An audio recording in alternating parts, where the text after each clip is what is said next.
Hello दोस्तों और मेरे प्यारे देशवासियों, नमस्कार। कैसे हैं आप? हमें उम्मीद है कि आप अच्छे होंगे। वर्ण और ध्वनियाँ भी सीख गई डब्लू की दुल्हनिया और बताती है जुबनियाँ भाग 5 यानी अंतिम भाग में आपका हार्दिक स्वागत है। और जो लोग सीधे 5वां भाग पढ़ रहे हैं वो तुरंत भाग करके पहला, दूसरा, तीसरा, चौथा क्रमशः पढ़ करके आए। और जो लोग चारों पढ़ चुके हैं क्रमशः, वो इस बात को अच्छी तरह से जानते हैं कि स्वतंत्र रूप से बोले जाने वाले वर्णों को क्या कहा जाता है। स्वर कहा जाता है। और हम लोग पहले भाग में ही इसे पढ़े हैं। और स्वरों की संख्या वहां पर आपको कितनी बताई गई थी? 11। हाँ, स्वरों की संख्या 11 ही है। लेकिन अब आपको उसमें थोड़ा सा परिवर्तन करना होगा, क्योंकि कुछ कंडीशनल सवाल होते हैं और तब स्वरों की संख्या भिन्न हो जाती है, तब 11 ही नहीं रह पाती है। तो यहाँ देखिए स्वर लिखा हुआ है, स्वतंत्र रूप से बोले जाने वाले वर्णों को स्वर कहा जाता है। और उच्चारण के आधार पर देखिए कंडीशन लग गई ना। कुल स्वरों की संख्या नहीं पूछी जा रही, बल्कि ऐसे पूछा जा रहा है कि उच्चारण के आधार पर स्वरों की संख्या कितनी है। तो यहाँ अगर ये कंडीशन लग जाए, उच्चारण लग जाए, तब हमें बताना होगा 10। तो 11 याद है आपको? निकला कौन है इसमें से?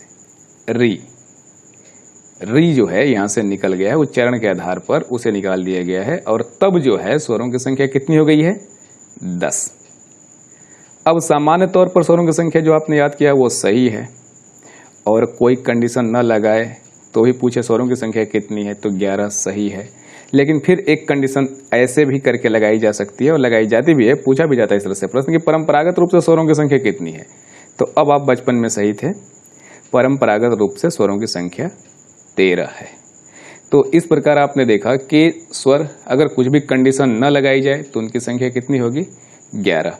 और अगर उसमें कोई शर्त लगा दी जाए, जैसे उच्चारण के आधार पर पूछ लिया गया था, परंपरागत आधार पर पूछ लिया गया था, तो इनकी संख्या बदल गई थी। और कभी कभी प्रश्न की प्रकृति के हिसाब से भी तय हो जाता है कि स्वरों की संख्या का हमें सही उत्तर क्या बताना है। जैसे सपोज करिए, मान लीजिए पूछ लें कि स्वरों की संख्या कितनी है, और उसमें 11 विकल्प में ही न हो और 13 ही हो, तो प्रश्न की प्रकृति के हिसाब से तय हो गया है कि हमसे परंपरागत आधार पर ही पूछा जा रहा है।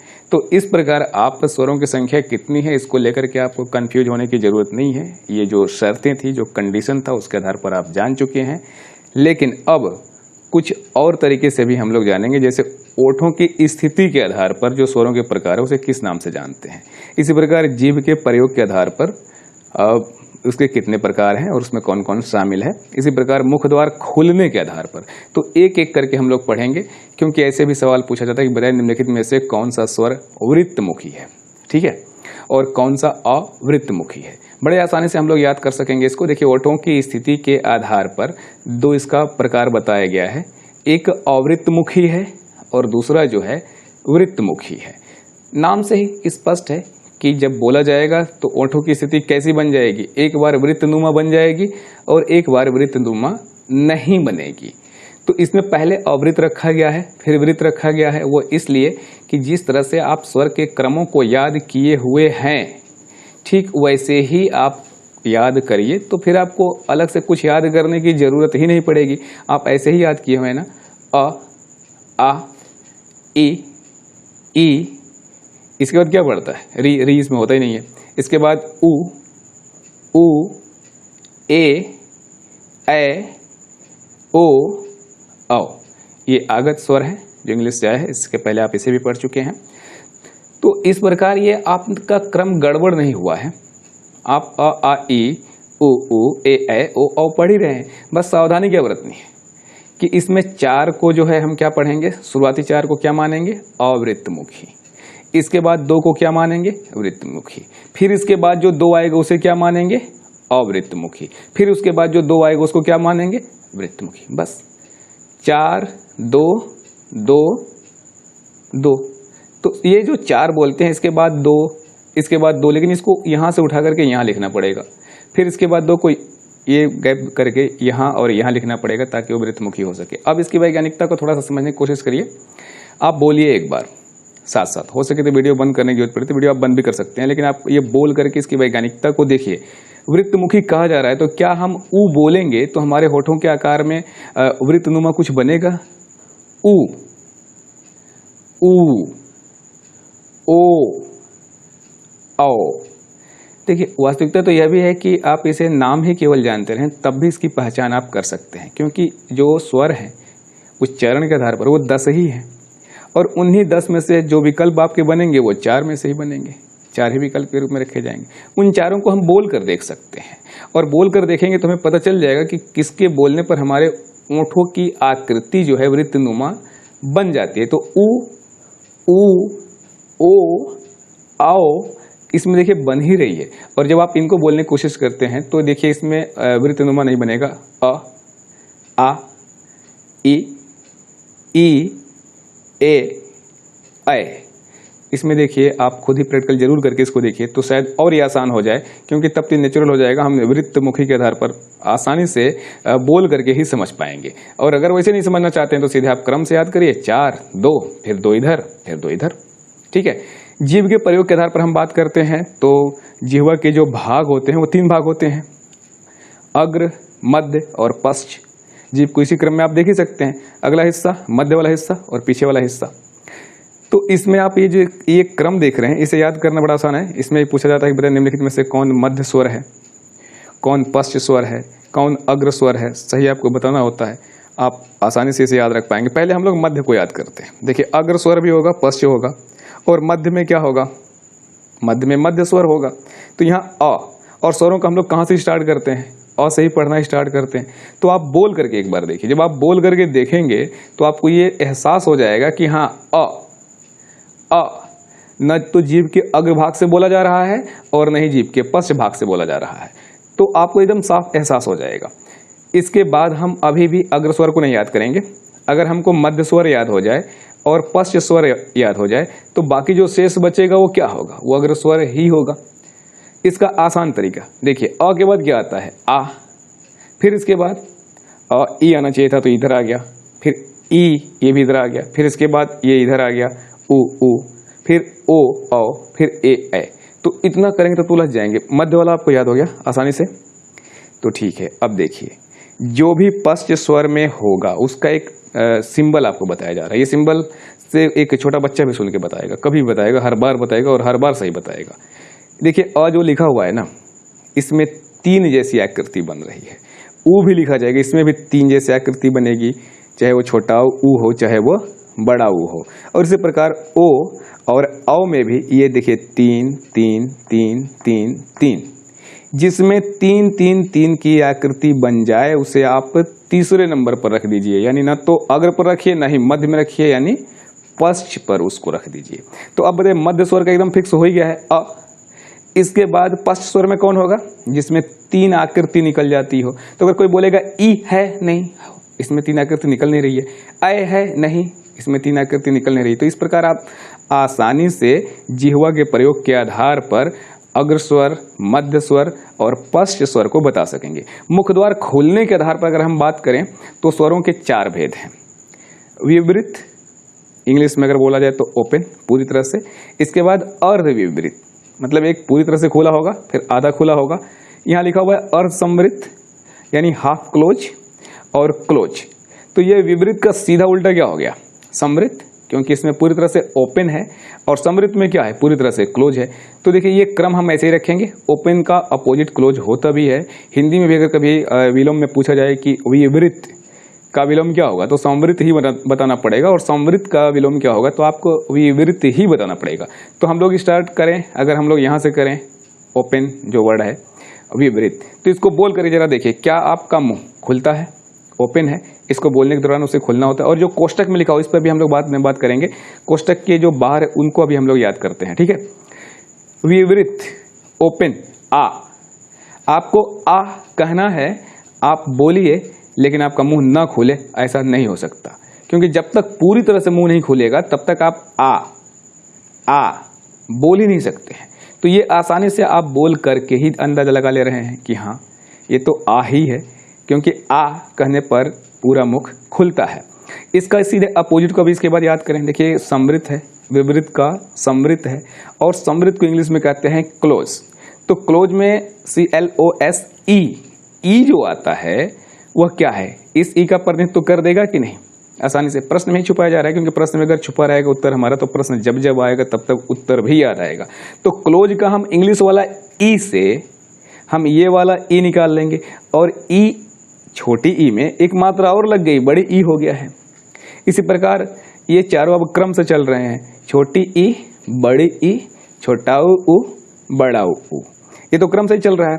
तो हमको जब भी समृद्ध का एग्जाम्पल याद करना होगा तो हम क्या करेंगे, समृद्ध है तो क्लोज है, क्लोज है तो इसके एग्जाम्पल क्या होंगे, ई से स्टार्ट होगा, तो ई ऊ, ये इस क्रम में हम आसानी से, अभी जो गोले में उससे हम लोग छोड़ रहे हैं उस पर हम लोग दोबारा आएंगे, पहले इसको सुलझा लें। तो इस प्रकार आप देख रहे हैं कि क्लोज यानी समृद्ध का एग्जाम्पल याद करने में आपको भार नहीं है, और इतना साफ सुथरा ढंग से याद है कि बिना मुंह बंद किए, मतलब सॉरी बिना मुंह खोले इसको आप बोल ही नहीं सकते हैं, तो ये भी आसानी से अपने आप ही याद है। इसके बाद देखिए ए साथ में होता है, फिर ओ साथ में क्रम से चलता है, तो इनके बाद ई ऊ के बाद क्या आएगा, ए आएगा, फिर क्या आएगा, हम लिखेंगे कैसे, ए के बाद ए लिखेंगे, ठीक है, ए फिर उसी के आगे ए लिखेंगे, फिर क्या आएगा ओ, फिर उसी के ऊपर औ लिखेंगे। तो जो इसके बाद दो आ रहा है ए और औ, वो क्या है, अर्ध समृद्ध है, मतलब वह पूरा बंद नहीं है, थोड़ा सा खुला है, आप बोल करके भी देख सकते हैं, जैसे ए ओ, इसमें पूरी तरह से क्लोजनेस नहीं है, लेकिन जब हम बोलते हैं ई ऊ, तो इसमें पूरा क्लोज होता है। पूरा क्लोज का मतलब यहाँ ऐसे नहीं लगा सकते कि पूरा होंठ ही एकदम बंद हो जाता होगा, बंद ही हो जाएगा तो आवाज कैसे निकलेगी, तो ये इसके मुकाबले आधा। और अगर इसको हमने याद कर लिया, क्योंकि इसके बाद बड़ा ऊ के बाद ए आता ही है, तो ए के बाद जस्ट ए, फिर इसके बगल में रखेंगे ओ के ऊपर क्या है औ, तो ए औ हमें याद हो गया, ठीक है। हमें ऑलरेडी पहले से याद था, तो जो बचा है वो किस में आएगा, हमें विपरीत याद है हमें समृद्ध याद है ई ऊ, ये भी याद है। इसके बाद जो स्वर आता है ए, वो भी मुझे याद है, और इसके बाद एक को छोड़ना है, तो ए के बाद आई ऊपर चला जाएगा, फिर इसी के बाद ओ आएगा, एक छोड़ के ये ऊपर सीधे चला जाएगा तो औ हो जाएगा। तो ये ए और ओ हमें याद है। इसके बाद इसी का हम दोहरा कर दे रहे हैं, मात्रा लगा के बड़ा कर दे रहे हैं इसको, ए में एक मात्रा और जुड़ रही तो ए हो रहा है, तो ओ में उसी प्रकार औ हो रहा है, तो ये हमें ए भी याद हो जाएगा आसानी से और औ भी याद हो जाएगा आसानी से, और शेष एक और है अ। तो इस प्रकार जो है हम इन चारों को आसानी से याद रख सकते हैं। अब आप सोच रहे हैं कि ये जो ई और बड़ा ई जो लिखा गया है और कोष्टक में जो लिखा हुआ है उसका मतलब क्या है। देखिए, एक एनसीईआरटी है, उसके हिसाब से एक वर्गीकरण है, एक मानक किताबें हैं उनके हिसाब से वर्गीकरण है, लेकिन आपको एक हम घटना बता दें। ये बात है 2009 की, यूपी पीएससी जो है जीआईसी का पेपर था, उसमें टीजीटी का पीजीटी का, तो उसमें ये प्रश्न पूछा हुआ था, और पूछा हुआ था निम्नलिखित में से समृद्ध का एग्जाम्पल कौन है, और उसमें ई था, छोटी ई था, तो और उसने उसको सही भी माना था। तो इसलिए एक तो वर्गीकरण ये भी माना, क्योंकि सही माना जा रहा है तो इसलिए इसको हमें याद करना जरूरी है। लेकिन कुछ व्याकरणों का ये कहना है कि बड़ी ई और बड़ा ऊ में ही हमारा मुख पूरी तरह से बंद होता है, यानी क्लोज का एग्जाम्पल सिर्फ यही दोनों बन सकता है। ई, छोटी ई और बड़ा ऊ, छोटा ऊ में पूरी तरह से बंद नहीं होता। इसलिए इन लोगों ने क्या किया कि समृद्ध में बड़ी ई और बड़ा ऊ को रखा, और ये जो है छोटी ई और छोटा ऊ को अर्ध समृद्ध में कर दिया। तो आपको ये पूरा याद ही था, इसमें से बड़ी ई, और अगर प्रश्न की प्रकृति के हिसाब से तय हो जाएगा कि हमको एक क्या उत्तर लगाना है, तो ये आपको याद है। तो इसमें से बड़ी ई और बड़ा ऊ निकाल लीजिए, और इसके बाद ये जो शेष बचा हुआ था ये इधर आ गया, ठीक है। आँख के लिए कोई डिस्टर्बेंस नहीं है। इसके बाद आप देखते हैं तो आ पहले भी था, इसमें भी है, और इस प्रकार आय जो है और ओ, इसको अर्ध विपरीत में डाला गया है।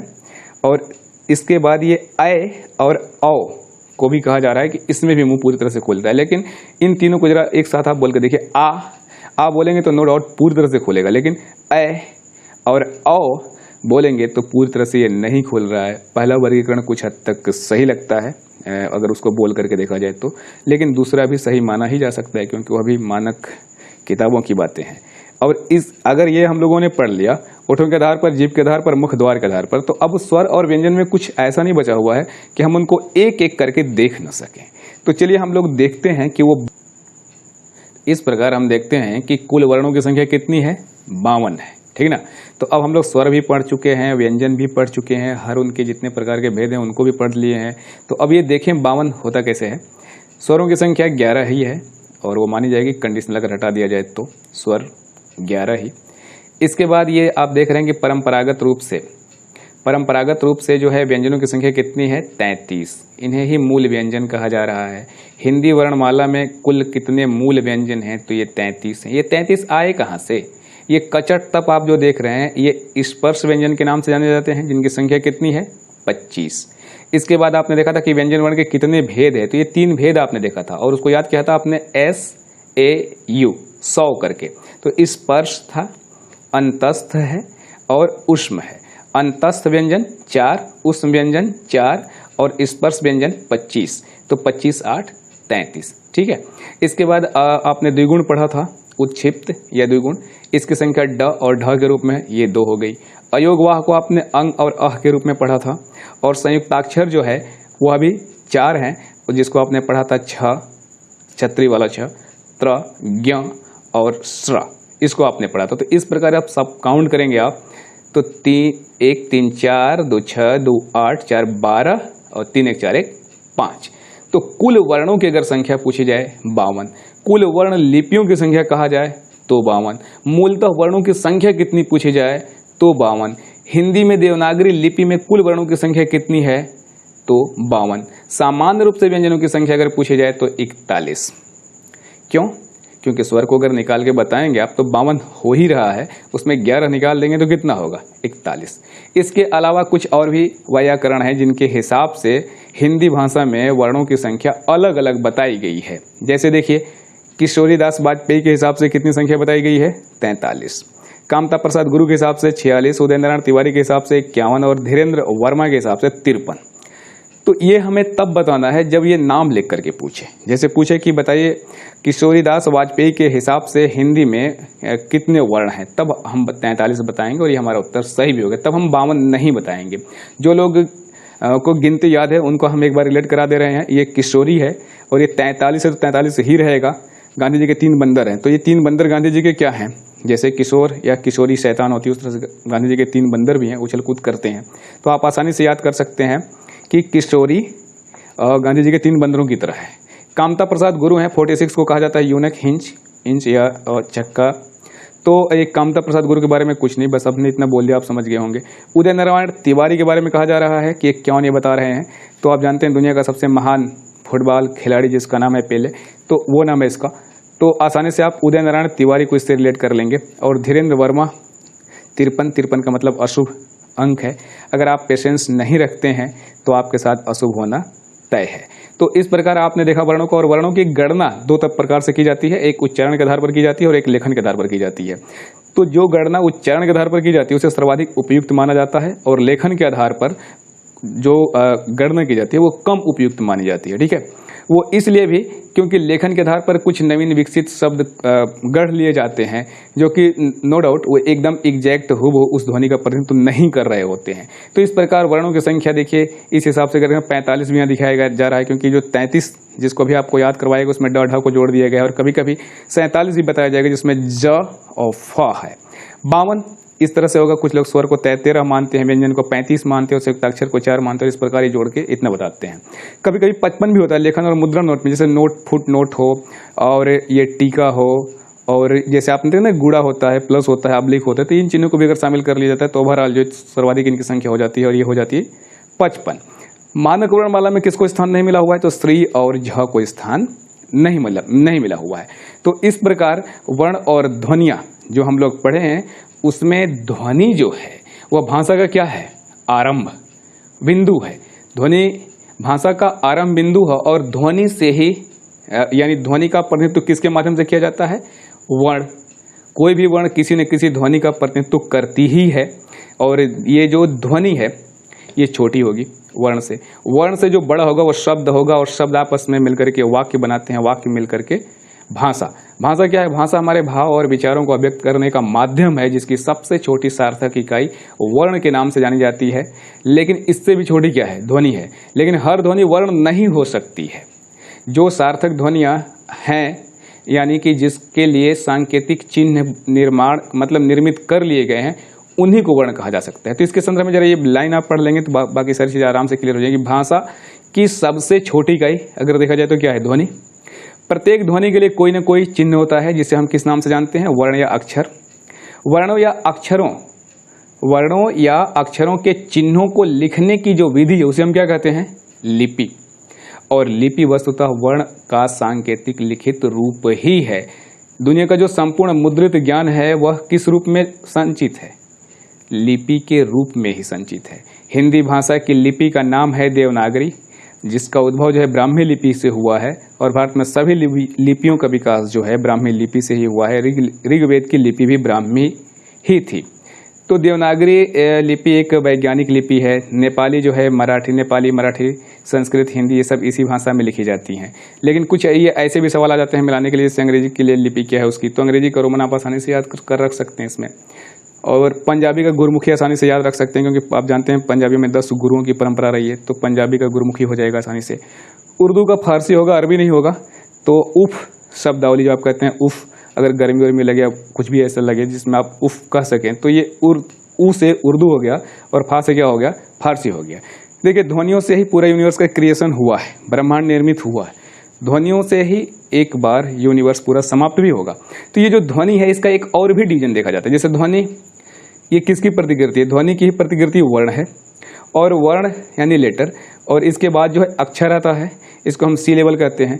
इस पर यदा गदा सवाल पूछा जाता है, उससे जान लेने में कोई हर्ज नहीं है, क्योंकि आसान है बिल्कुल। इसके बाद आप देखते हैं इससे बड़ा क्या है? पद है, इसके बाद पदबंध है, उपवाक्य है, वाक्य है, और सबसे बड़ी भाषा। तो भाषा की सबसे सार्थक बड़ी इकाई अगर देखा जाए तो वाक्य है, और भाषा की सबसे छोटी सार्थक इकाई देखा जाए तो वर्ण है, लिखित रूप में, क्योंकि ध्वनि लिखित रूप में नहीं है। अब इसमें देखिए सी लेवल क्या है, इसको जरा ऐसे समझ लीजिए। जैसे राम और पानी है, इन दोनों में 2 ध्वनि है, लेकिन खंड कितने हैं इसके? 4। इस खंड के आधार पर कभी कभी सवाल पूछे जाते हैं कि बताइए निम्नलिखित में इसमें कितने खंड हैं? राम में कितने खंड है? तो राम में 4 खंड हैं, और ध्वनियां क्या है? 2 कौन सी ध्वनियां? रा और म की, ये 2 ध्वनि है। लेकिन जब इसके हम खंड करने जाते हैं तो ये रा कैसे निर्मित हुआ है? इसमें रा के साथ जो है आ नामक मात्रा लगा हुआ है, तब ये रा बना था। फिर उसी प्रकार ये म है, तो म में जो है अ नामक स्वर लगा हुआ था, तब ये बना हुआ है। और यहाँ जो रा लिखा उसमें हलंत लगेगा, यहाँ जो म लिखा उसमें भी हलंत लगेगा। इसी प्रकार आप पानी को भी तोड़ करके देख सकते हैं। जहाँ तक बात सी लेवल की है, तो सी लेवल में यानी अक्षरों को 2 रूपों में देखा जाता है। एक बधाक्षर होते हैं और एक क्या होते हैं? मुक्ताक्षर। जो बधाक्षर होते हैं उनकी अंतिम ध्वनि जो है व्यंजन के रूप में होगी, और जो मुक्ताक्षर होंगे उनकी अंतिम ध्वनि स्वर के रूप में होगी। तो सिर्फ यही जानना ही पर्याप्त है कि अगर क्लोज्ड है तो ठीक है। क्लोज से आप ऐसे भी याद कर सकते हैं, कॉन्सोनेंट, यहाँ क्लोज्ड और यहाँ कॉन्सोनेंट, तो दूसरा वाला स्वर होगा ही होगा। जैसे आप, नाम, एक, गम, दम। और ओपन की अगर हम बात करें, मुक्ताक्षर की अगर हम बात करें, तो इसमें कैसे होगा? अंतिम ध्वनि इसकी स्वर होगी तो जा, रे, खा, रे, ना, नी, क्योंकि ये लास्ट में किस पे खत्म हो रहा है? स्वर पर खत्म हो रहा है। तो इस प्रकार आपने ये देखा, सी लेवल को पे देख लिया। अब थोड़ी सी और बातें रह गई हैं ध्वनियों के संदर्भ में। जैसे संयुक्ताक्षर जो होते हैं उनके उच्चारण के संदर्भ में 3 रीतियां विकसित की गई हैं, और उसे हम कहते हैं संयुक्त ध्वनि, संपृक्त ध्वनि और युग्मक या द्वितीय ध्वनि। इस पर सवाल आते हैं और अक्सर आते हैं, और ये परिभाषिक रूप में भी आ सकता है।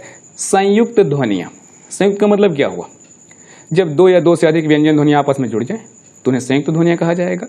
तो संयुक्त होने का मतलब है कि एक से ज्यादा हो, कम से कम 2 तो हो या 2 से ज्यादा हो, और ये जुड़ जाए आपस में, और फिर इसके बाद एक स्वर के सहारे बोले जाएं, तब उन्हें हम क्या कहते हैं? संयुक्त ध्वनियां कहते हैं। जैसे यहाँ पर आप देख रहे हैं प्रकर्ष, व्रण, क्लांत, म्लान, प्रारब्ध, प्राण, घ्राण, प्रवाद। और इस प्रकार की ध्वनियां अधिकतर जो है शब्द के आरंभ में पाई जाती हैं। और अगर एक खासियत इसकी और भी है, ये जो संयुक्त ध्वनियां हैं ये अधिकतर तत्सम में दिखाई देती हैं। तो संयुक्त अक्षरों की पहचान क्या हुई? संयुक्त है तो 2 है या 2 से अधिक है, इस तरह से आप उसको पहचान करेंगे।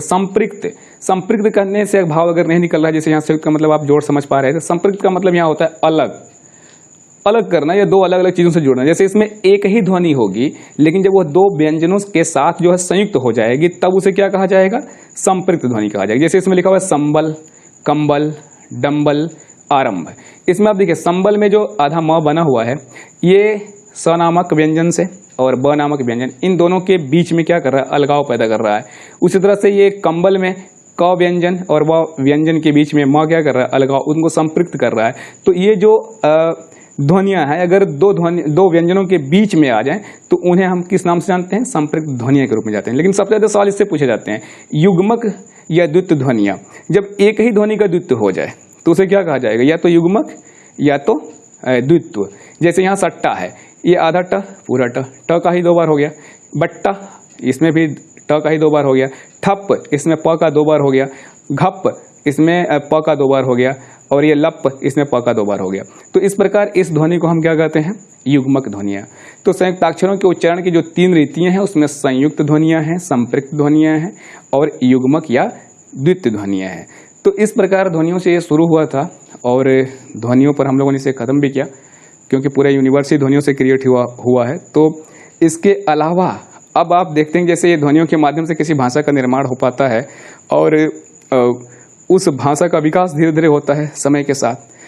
जिस भाषा में हम लोग बात कर रहे हैं, जिस भाषा को हम लोग सीख रहे हैं, उस भाषा के संदर्भ में उसका एक संक्षिप्त इतिहास हर किसी को जान लेना चाहिए और वो बड़ी संक्षेप में हम लोग उसकी बात करेंगे। अगर आप सुनना चाहें तो आप सुने, क्योंकि वो वहाँ से भी कभी कभार सवाल आते ही आते हैं। जैसे देखिए 13वीं से लेकर के 18वीं सदी तक हिंदू उर्दू में कोई मौलिक भेद नहीं था। वर्ष 1928 में आकर नेहरू रिपोर्ट में भाषा संबंधी सिफारिश में कहा गया था कि देवनागरी अथवा फारसी में लिखी जाने वाली हिंदुस्तानी भारत की राजभाषा होगी, परंतु कुछ समय के लिए अंग्रेजी का उपयोग जारी रहेगा। ठीक है, लेकिन ये होने के बावजूद भी कुछ समय के लिए क्या होगा, अंग्रेजी का उपयोग जारी रहेगा। ये राजभाषा क्या है, ये जो राजभाषा नहीं, राज की भाषा, शासकीय भाषाओं में जिस शासकीय कार्यों के लिए जिस भाषाओं का उपयोग किया जाता है उसे राजभाषा कहा जाता है। अगर थोड़ा प्राचीन काल में आप जाकर देखने की कोशिश करें तो जो राजाओं के और नवाबों के दरबारी भाषा होती थी तो उसी में उनके सारे काम होते थे। तो उसको जो दरबारी भाषा कहा जाता था उसको आज की तारीख में हम लोग किस नाम से जानते हैं, उसे राजभाषा के नाम से जानते हैं। इसके संदर्भ में हिंदी भाषा जिसको हम लोग आज सीख रहे हैं, बोल रहे हैं, उसका रोचक इतिहास ये है कि संविधान सभा में 14 सितंबर 1949 को वो दिन था जब इसके संदर्भ में निर्णय हुआ कि हिंदी जो है भारत की संवैधानिक भाषा यानी राजभाषा होगी। लेकिन ये बैठक और इस पर वार्ताएं जो है 11 सितंबर से ही चल रही थी। 11 सितंबर से लेकर के 14 सितंबर के बीच में संविधान सभा के बीच बहस का ये मुद्दा बना और उस दौरान जो है हिंदी एकमात्र ऐसी नहीं थी जिससे हिंदी भाषा हो या हिंदुस्तानी हो या अंग्रेजी हो। तो इसके साथ साथ हिंदी के साथ साथ जो फाइट कर रही थी भाषाएं, उसमें अंग्रेजी भी थी, संस्कृत भी थी और हिंदुस्तानी भी थी।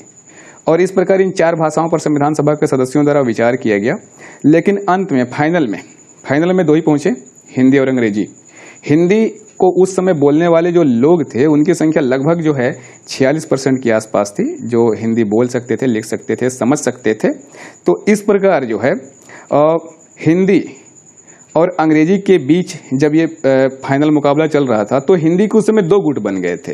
एक गुट देवनागरी लिपि वाली हिंदी का समर्थक था जिसमें हम लोग बात कर रहे हैं, और दूसरा गुट उनका था जो 2 लिपियों वाली हिंदुस्तानी भाषा के पक्ष में थे। और इसके समर्थक थे महात्मा गांधी, JL नेहरू और अबुल कलाम आजाद। खैर संविधान सभा में हिंदी को राजभाषा बनाने का प्रस्ताव जो है सबसे पहले गोपाल स्वामी आयंगर द्वारा प्रस्तुत किया गया, जिसका समर्थन जो है शंकर राव देव द्वारा किया जाता है। और फिर इस पर मतदान होता है और मतदान में जो लोग ये कह रहे थे कि देवनागरी लिपि वाली हिंदी भाषा हो उनको 78 वोट मिले, और जो लोग ये कह रहे थे कि 2 लिपियों वाली हिंदुस्तानी भाषा हो उनको 77 वोट मिले। मात्र एक वोट के अंतर से हम लोग देवनागरी लिपि जो हिंदी भाषा में इस समय बात कर रहे हैं वो आई। अदरवाइज अगर उसको 1 वोट कम मिल गए होते तो हिंदुस्तानी भाषा आज हम लोगों की बोलचाल की भाषा होती। लेकिन इसके बाद आप कुछ हिंदी से जुड़ी हुई बातें भी जान लें, जैसे हिंदी भाषा हम लोग लगातार कर रहे हैं। ये हिंदी जो शब्दावली है वो खुद ही हिंदी का नहीं है, वो फारसी का है। और हिंदी, हिंदू, हिंदुस्तान ये नारा आपने सुना होगा, ये सर्वप्रथम प्रताप नारायण मिश्र द्वारा दिया गया।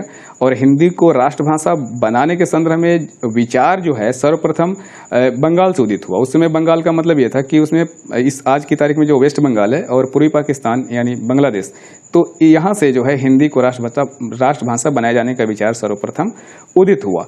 और इस प्रकार हम देखते हैं कि जैसे ही हिंदी को संविधान सभा ने स्वीकार कर लिया कि राजकाज की भाषा होगी, तो इसके बाद विरोध शुरू हो गया। और आपने इनका नाम सुना होगा, श्री पोट्टी श्री रामालू। 1952 में एक स्वतंत्रता सेनानी थे और ये चाहते थे कि तेलुगु भाषी राज्यों का जो है एक अलग राज्य बने, तमिल से अलग होकर। ये अनशन पर बैठ जाते हैं। 19 अक्टूबर से 16 दिसंबर 1958 तक जो है ये अनशन पर रहते हैं और इनके बाद इनकी मृत्यु हो जाती है। ठीक है, तो इसके बाद आंदोलन और आग पकड़ लेता है और भाषा के आधार पर राज्यों की मांग तेज हो जाती है। खैर, अंततः अब ये भाषा स्वीकार तो हिंदी को राजभाषा के रूप में स्वीकार तो कर ही लिया गया। और फिर संविधान में अगर इसकी हम स्थिति की बात करें तो भाग 17 में इसको स्थान मिला हुआ है और अनुच्छेद के हिसाब से 343 से लेकर के 351 के बीच में। अगर अनुसूचियों की हम बात करें तो 8वीं अनुसूची में इसको स्थान दिया गया है। और इस प्रकार हम देखते हैं कि 343 जो पहला अनुच्छेद है, इसके संदर्भ में कहा गया है कि संघ की राजभाषा हिंदी होगी और लिपि क्या होगी, देवनागरी, और शासकीय प्रयोजनों के लिए इसका प्रयोग किया जाएगा। अंकों का स्वरूप अंतर्राष्ट्रीय होगा और अगले 15 वर्षों तक, मतलब 1965 तक जो है ये अंग्रेजी भाषा होगी। अगर राष्ट्रपति चाहते हैं तो अपने आदेश से इसके अलावा अन्य भाषाओं को भी वो अधिकृत कर सकते हैं। 344 में राजभाषा हर 5 वर्ष में गठित किया जाएगा, जिसको राष्ट्रपति द्वारा गठित किया जाएगा। इसके अलावा हम 348 की अगर बात करें तो उसमें सुप्रीम कोर्ट और हाई कोर्ट की भाषा और अधिनियमों आदि के बारे में कहा गया है कि जब तक संसद विधि द्वारा बंद नहीं करती है तब तक अंग्रेजी राजकाज की भाषा होगी। 351 में कहा गया है कि संघ की भाषा जो है हिंदी होगी और उसके प्रयास के लिए संघ की सरकार प्रयास करेगी, उसके प्रचार और प्रसार के लिए। और इस प्रकार प्रथम जो राजभाषा आयोग गठित किया गया वो 7 जून 1955 को गठित किया गया था और 31 जुलाई 1956 को अपनी रिपोर्ट प्रस्तुत की थी बीजी खेर की अध्यक्षता में। बीजी खेर का मतलब बाल गंगाधर खेर, अनुपम खेर से इनका कोई कनेक्शन नहीं है। तो इस प्रकार हम देखते हैं कि ये सारी बातें जैसे वर्ण और ध्वनियों के संदर्भ में हम लोगों ने पढ़ लिया। और सबसे पहले आपको इस बात के लिए बधाई कि आपने पूरे पेशेंस के साथ इस 5 भागों को पढ़ा, लेकिन फिर भी एक काम बाकी रह जाता है और वह यह है स्वमूल्यांकन। अगर आप जो है 5 भागों को पढ़े हैं तो आपको स्वमूल्यांकन जो है करना चाहिए। इसके लिए भाग 1 के डिस्क्रिप्शन में आपको जाना होगा और वहाँ से टेस्ट पेपर का PDF लिंक है, वहाँ से आप फोटो स्टेट निकलवाइए, उसे हल करिए। आपको खुद ही पता चल जाएगा कि यदि आप 5 भाग नहीं पढ़े होते तो कितना सही कर पाते, और अब आपने 5 भागों को पढ़ लिया तो आप कितना सही कर पा रहे हैं। और अभी तक आपने अगर चैनल सब्सक्राइब नहीं किया तो सब्सक्राइब कर लीजिए, लाइक करिए, शेयर करिए। धन्यवाद।